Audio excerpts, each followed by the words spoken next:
In linear programming, we often talk about feasible solutions and optimal solutions.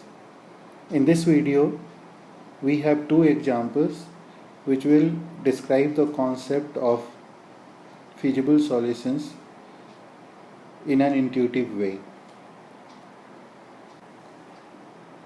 First question is, an apple costs you rupees 35, a mango costs you rupees 50 and a banana rupees 5. You purchase m number of mangoes, a number of apples and b number of bananas. You can spend rupees 1000 to purchase fruits. What is the maximum number of fruits you can purchase? Here you have limited amount. The amount you can spend is rupees 1000 only. If you use 1000 rupees in purchasing apples, you can purchase 1000 divided by 35 number of apples. This is the number of apples which you can purchase. Same way, if you use 1000 rupees in purchasing mangoes, then the number of mangoes which you can purchase is 1000 divided by 50, because each mango costs you rupees 50. So this is number of mangoes.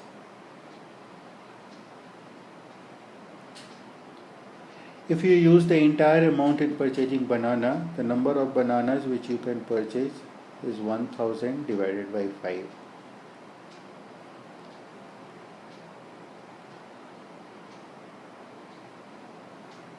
In this question, there is no restriction that you have to purchase mango and apples and bananas.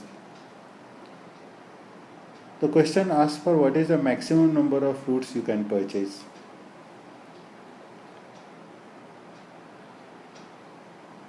So you have to look into these three values,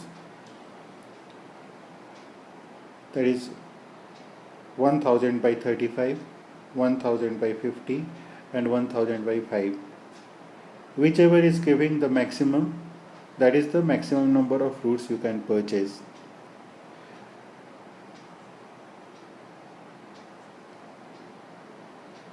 So we can see here that 1000 by 5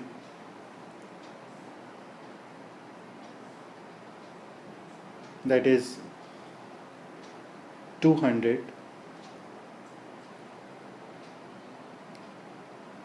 This will be the maximum out of the three, and you can purchase 200 bananas. So maximum number of fruits that you can purchase is 200. In this case, it will not be possible to purchase more than 200 number of fruits. In this question, this is a new question, and here you have two resources. An organization produces two products A and B. Each unit of product A requires 50 units of raw material 1 and 30 units of raw material 2. Similarly, product B requires 30 and 60 units of these raw materials respectively. The daily availability of raw material 1 and 2 are 1500 units and 1800 units respectively. We have to check whether we can produce 15 units of product A and 25 units of product B per day or not.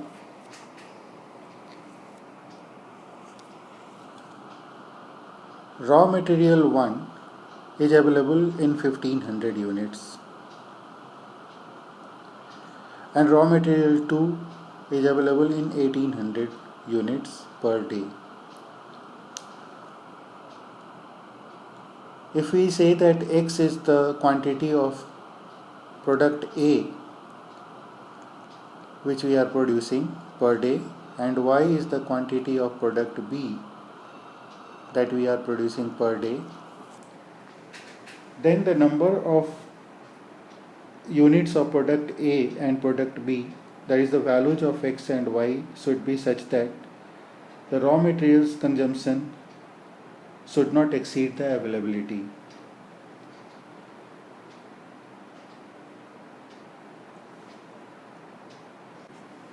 We tabulate the data here. There are two products A and B, and raw materials which are being used are, say, RM1, RM2. Product A requires,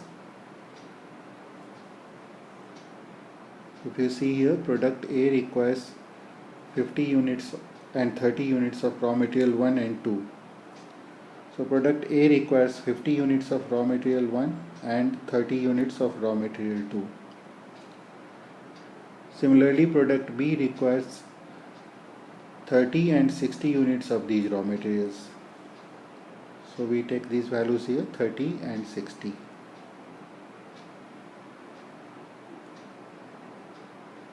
Here we take the available quantity.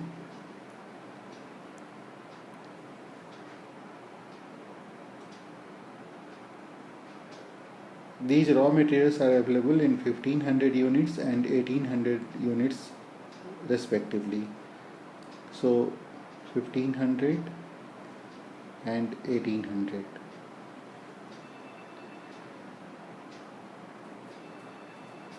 Now if you are producing X units of product A and Y units of product B, then for raw material 1 the requirement will be 50X for producing X number of product A plus 30Y for producing Y number of product B.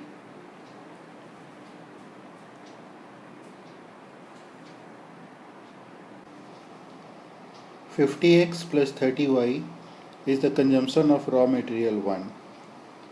Similarly, consumption of raw material 2 will be 30X plus 60Y.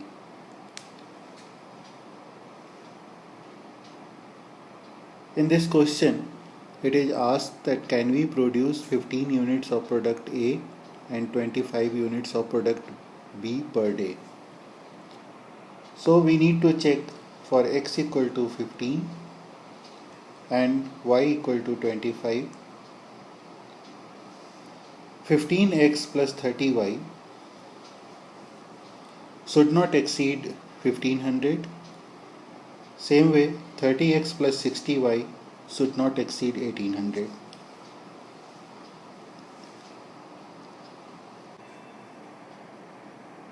We copy this in the next slide for further discussion.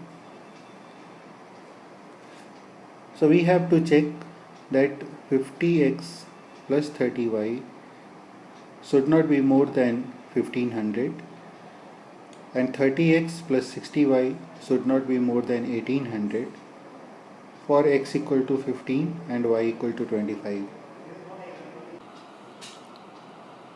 Consumption of raw material 1 is 50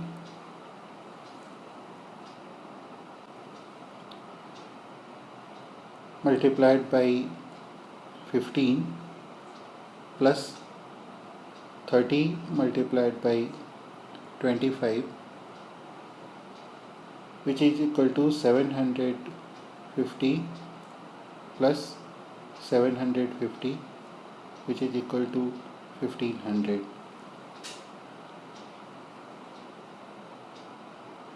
Since we have 1500 units of raw material 1 available and we are also consuming 1500 units of raw material 1, so it is possible to produce 15 units of product A and 25 units of product B using the raw material 1 available. We need to check for raw material 2 also. So for raw material 2, the consumption is 30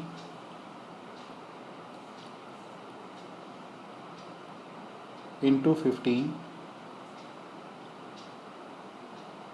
plus 60. You find that the consumption of raw material 2 is 1950, which is more than the available 1800. So you don't have enough raw material 2 to produce the required quantity, and this is not feasible.